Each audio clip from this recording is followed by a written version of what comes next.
Hello, John. How are you, my friend? All right, good to see you, Rob. It's a great day here at Andrews Air Force Base. Good to see you, too. Well, looks like we're going to have a takeoff of the aircraft that back a number of years ago won a competition. Back in the 1990s, the Air Force and the Navy were both looking for replacements for their primary trainers, and they came up with a winner. They called it the JPATS program, and you can see the aircraft taking off now with the smoke system on. And John, I'm going to turn it right over to you, sir. Well, in the cockpit today, you've got Mike at Gameshow in Rambo there, and he's going to pull up here at the end of the runway and do an slow-speed aileron roll right there at the end.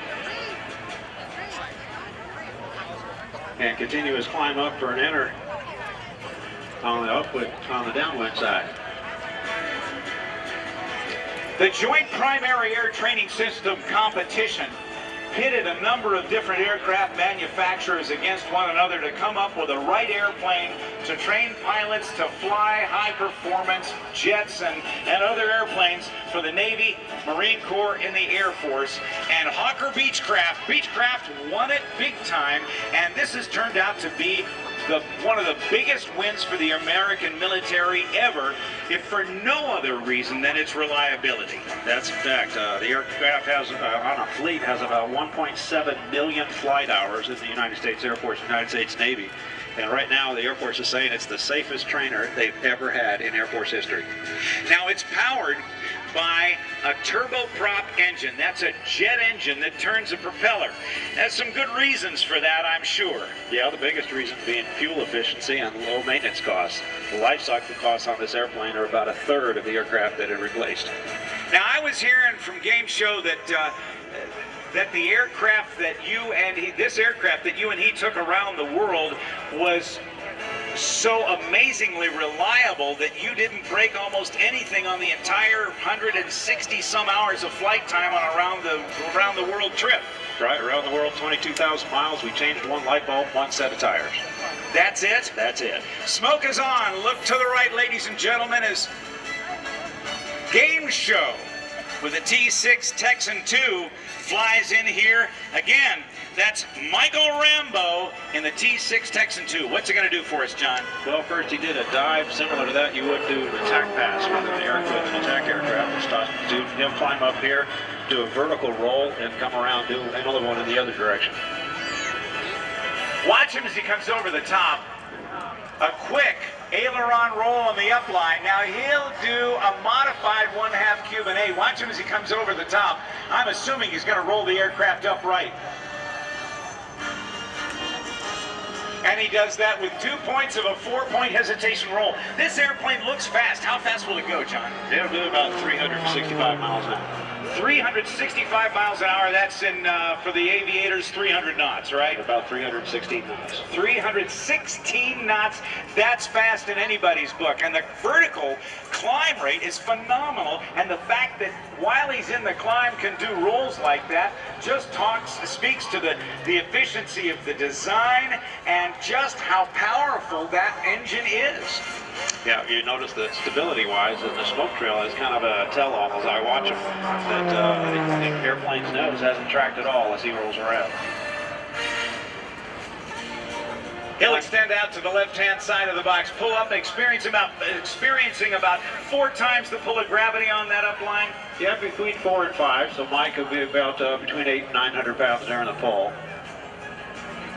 This is the classic 1/2 Cuban A maneuver that has its history dating back to 1936 at the Miami Air Races, when the late Len Povey was too low at the top of a loop to complete it successfully. So rather than making a smoking hole in the ground, he did 5/8 of a loop, went up right, did the same thing the opposite direction, and it painted a figure 8 in the sky.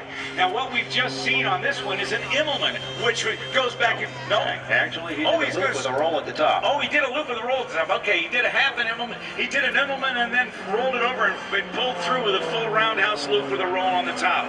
I was going to say the Immelman goes back even farther than 1936, goes back to World War I. That's correct.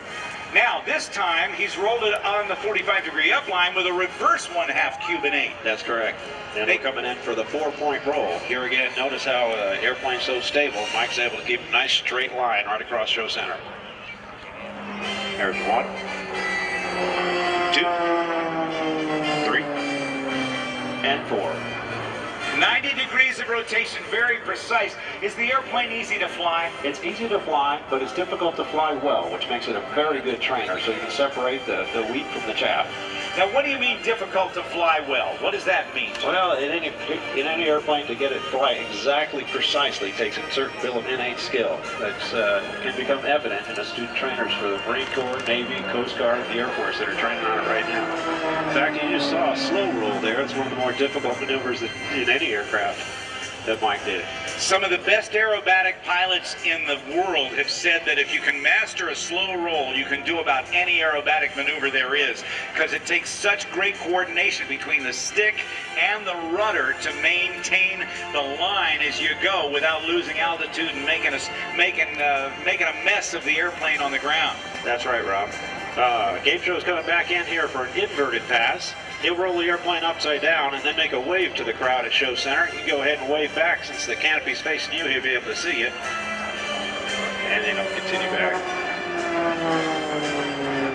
There's another Texan pilot by the name of Bill Leff who flies a Texan with the original Texan from back in 1943, the Air Force's T-6, and he flies an inverted to inverted maneuver too, but he can't stay upside down too long because it'll starve the engine, and that 9-cylinder 600 horsepower radial engine will quit. What about this one? Well, this one, the fuel system designed to stay inverted for a full minute, so it's not a problem. That'll hang you from the straps for a while, won't it? It gets a little uncomfortable, yeah. Coming in for the knife edge pass at 350 miles an hour. Have your cameras ready to get to the top of the aircraft. Look right down into the office. Watch for the nose to come up a bit and goes right into knife edge flight. No lift being developed by the wing at all. How about that? How about a big round of applause for Michael Rambo, call sign Gameshow. Now the original the original T-6 Texan II, taking that great name of Texan, which was the pilot maker in World War II. It was what they call a steam gauge airplane. It had round dials, I think. Now what was the change from the T-6C to the B model? What changed? Actually, we changed the avionics completely. There's a heads-up display and a completely integrated cockpit with a simulated weapons drop and an air-to-air engagement simulated for advanced training for the students. So the T-6 with the heads-up display, it's like a modern fighter which displays right on a piece of glass in front of the pilot so he or she can see his airspeed or altitude, G's, direction, attitude, the whole shooting match without having to look down at the panel. Better for situational awareness, isn't it? Yeah, very much so. In fact, it makes it a very competent trainer. The Moroccan Air Force is using the airplane right now to go from the T-6C, which is with the hardpoint wings, straight to the F-16. Now, there's a C model as well, and that's the C model. Tell us a little bit about what that's for. Yeah, the C model has hardpoints under the wings for more practice and extended range with a wet wing there to take some fuel tanks. The airplane will go about 1,700 miles with a set of external tanks. And that kind of helped us get around the world. We also have another model, the AT-6, in which case we took this airplane and added the A-10C mission computer inside and found out that the stability and ruggedness of this airplane, combined with a great weapons delivery platform, we're measuring our accuracy in inches. So what started out to be a new primary trainer for both the Air Force and Navy is now evolving and developing into a light attack aircraft? That's correct. Now, would that serve our military well, or is it designed primarily for other smaller countries? It's designed for countries that need to have an attack platform that doesn't bother the neighbors that you had it. And as you can tell, it's very, very quiet airplane. Well, John Data Wren, okay, tell me, where did you get the call sign Data? That's kind of a long story. We'll have a beer over that, Rob, and I'll tell you that. It's been a pleasure. It's good to see you, sir. Ladies and gentlemen, thanks to John Data Wren and also Mike Gameshow Rambo and the Beechcraft T-6 Texan II. Let's give him a nice round of applause, everybody. Thanks, John.